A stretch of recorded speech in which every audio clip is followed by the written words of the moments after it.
Welcome, fiery-hearted Aries, both long-time cosmic travelers and those of you newly blazing into the universe of Zodiac Talks Tarot. Whether you've followed us through retrogrades, eclipses, and that one awkward Venus square that had everyone texting their ex, or you just stumbled in because Mercury whispered click that video, you're exactly where you need to be. This is where astrology meets soul psychology, gets cozy with ancient wisdom, and occasionally laughs at itself because let's face it, even the stars have a sense of humor. Now, let's talk about what's brewing in the cosmos, especially for you, dear Aries. On May 28th, the moon returns to her celestial home Cancer. And no, this isn't a cue for you to flee the scene and hide behind your usual wall of action and sarcasm. This moon isn't here to drown your fire. She's here to teach it how to feel. Think of it less like being emotionally overwhelmed and more like being handed the spiritual equivalent of a weighted blanket and told, hey, it's okay to cry about things that happened in 2004. The Cancer moon kicks off with a dramatic splash, squares to both Saturn and Neptune. That's astrology speak for a tug-of-war between emotional responsibility and fantasy-level delusion. It's like being torn between suck it up and adult and run off to start a feelings-based commune. Add in a trine to Pluto, the planet of shadow work and soul-level transformation, and we've got a recipe for deep, internal renovation. Yes, Aries, I said renovation. It's time to take that emotional storage closet you've locked since childhood, open it up, and maybe finally throw out the metaphorical flip phone of repressed anger. Let's be real, emotions are not your comfort zone. You're the Zodiac's warrior, not its poet. But this Cancer moon doesn't care about your comfort. She cares about your healing. Old stuff might rise: resentments, unresolved wounds, or that time someone stole your thunder and you never quite got over it. But here's the twist, you don't need to fix it right away. You don't need to do anything with it. Just feel it. That's the hard part for Aries. Sitting still with a feeling often feels like surrender.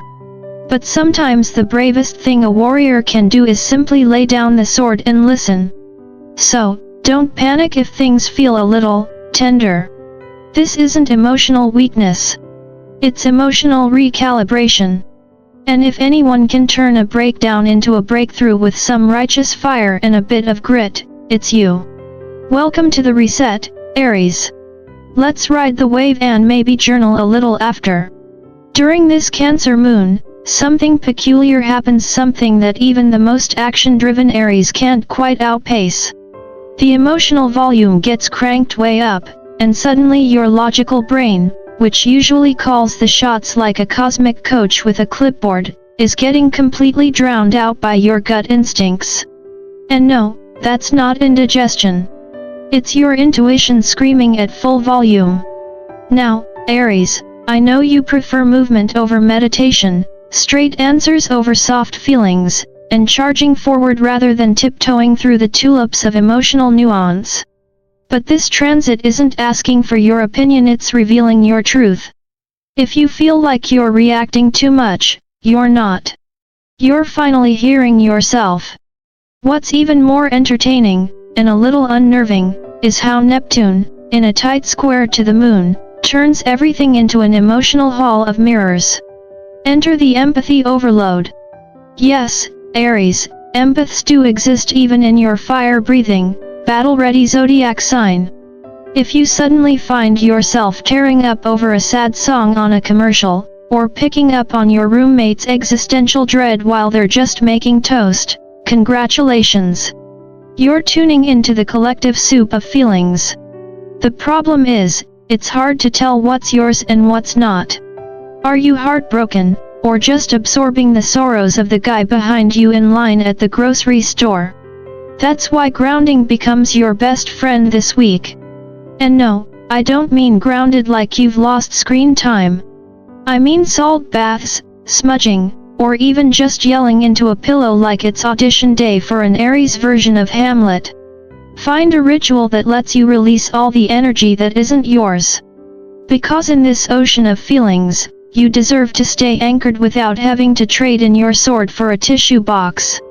Right now, Aries, the cosmos has tossed you into what I can only describe as an astrological game of tug-of-war, with Saturn yanking on one side like the grumpy life coach telling you to stick to the rules, and Neptune on the other, whispering sweet fantasies about quitting your job and becoming a sea witch. It's discipline versus delusion, structure versus surrender. And you, dear Aries, are stuck in the middle trying to figure out if you should clean your room or chase a dream that came to you in a cloud of incense.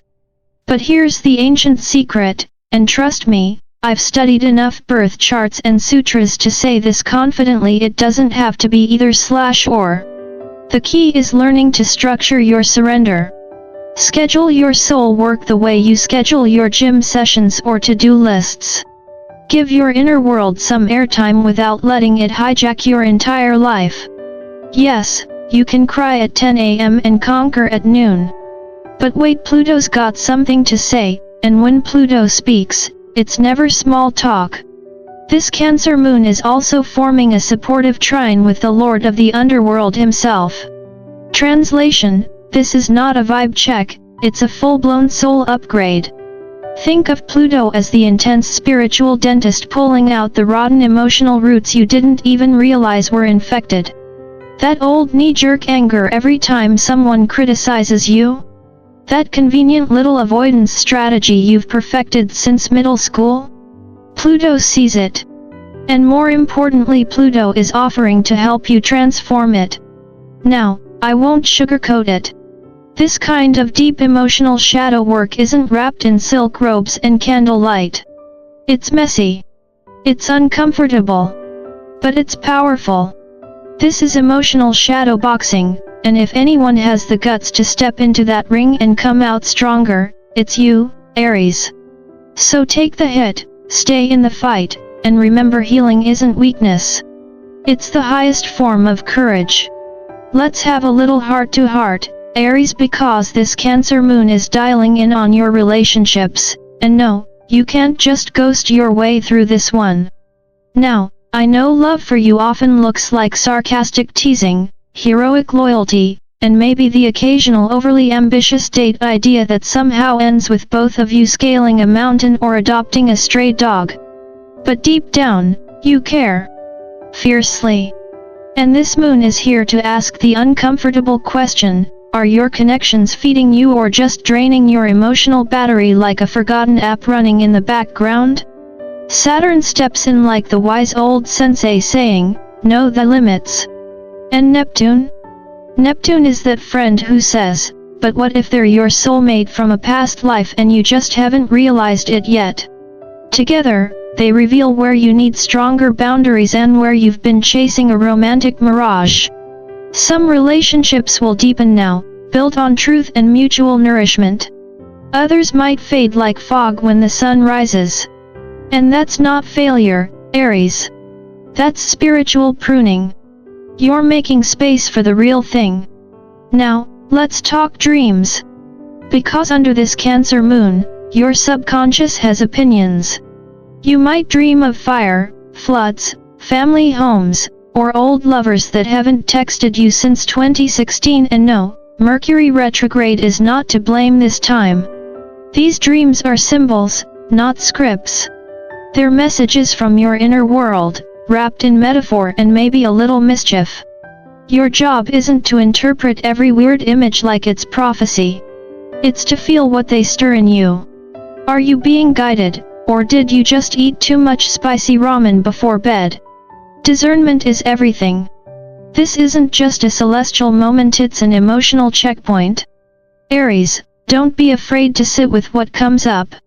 You don't have to fix it all. You just have to feel it, honor it, and let it guide you toward deeper truth. You've got the fire. Now pair it with a little inner stillness. That's where the real magic begins. Aries, let's be clear, what's happening now isn't just a one-day emotional detour where you ugly cry into your coffee and move on like nothing happened. No, this is the opening scene of something much bigger. Consider this Cancer moon your cosmic trailer, the sneak peek to a deeply personal feature film that Jupiter's about to direct. On June 9th, when Jupiter enters Cancer, it's going to pour miracle GRO all over whatever emotional seeds you're planting right now. If you're feeling a little tender, nostalgic, or randomly inspired to call your mom and clean out your closet, you're not going soft, you're resyncing with the universe's bigger blueprint. And then, circle June 25th on your calendar, the new moon in Cancer. That's your emotional reboot. A blank page. A sacred reset button.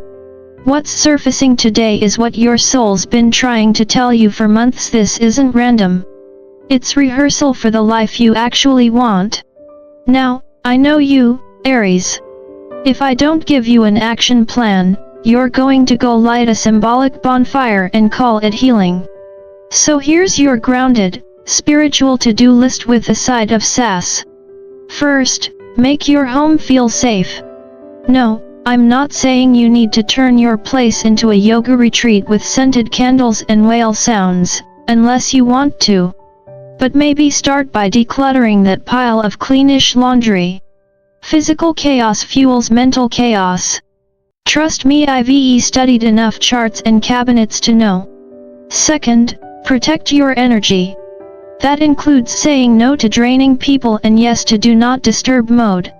Emotional hygiene is just as important as washing your face. Especially now. Third, get your feelings out. Journal like a mad poet. Record voice notes like you're talking to your future self. Rage, write, laugh, cry. Make a playlist that sounds like your soul. Whatever gets it moving, do it. Set some boundaries. Not the aggressive, Aries-style wall building. Think fences with gates. Even with yourself. Especially with yourself. And finally, let go of the outdated armor. You don't have to fight everything. You don't have to always handle it. Sometimes true strength looks like saying, I need a nap, or feeding your inner child a peanut butter sandwich and telling her she's safe now. This is your emotional evolution, Aries. And unlike most transformations, you don't have to muscle through it. You just have to show up with curiosity, with softness, and with that brave, blazing heart of yours wide open. So here we are, Aries, at the tail end of this cosmic deep dive, and if you're still with me, it means you're doing more than just surviving the Cancer moon. You're showing up. And that, in itself, is powerful. Let's be honest, this emotional wave may have felt like someone swapped your usual jetpack for a float and tossed you into the deep end of your own subconscious. But hear me clearly, this wasn't punishment. This was a portal, a sacred invitation to feel what you usually outrun, to soften where you usually charge, and to lean in instead of pushing through. Because here's the truth, and it's one I've learned from both the stars and the sutras, real strength isn't about holding the line. It's about knowing when to step back, breathe deep, and trust the voice within. That heart of yours? It's not just a drumbeat for your next adventure, it's a compass. And this Cancer moon is reminding you that being vulnerable, being present, and yes, even shedding a tear or two, is not weakness. It's wisdom. The kind that makes you more fearless, not less. So go ahead, feel it all. Cry if you need to, laugh if it helps, nap if that's the most revolutionary thing you can do today. Then come back to your fire with a deeper flame, one that's not fueled by adrenaline alone, but by soul. And if this reading spoke to your warrior spirit in a way that only a moon in Cancer could, go ahead, like, share, and subscribe to Zodiac Talks Tarot. This is your space for raw truth, cosmic insight, and the occasional spiritual pep talk with a wink. You're not alone in this journey. We rise through fire, through water, and always, together.